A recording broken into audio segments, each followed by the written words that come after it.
આ ચોખાના લોટની મેગી છે। તો આ મેગી 2 મિનિટમાં બને છે કે નથી બનતી?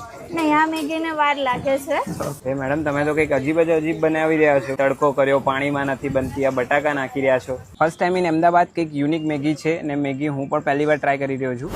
आठ समंदर अपना अंबर खोज ले अब तू अपने दम पर भूख मार के धूल झाड़ ले छोड़ छाड़ के सारे छप्पर। आठ समंदर अपना अंबर खोज ले अब तू अपने दम पर भूख मार के धूल झाड़ ले छोड़ छाड़ के सारे छप्पर।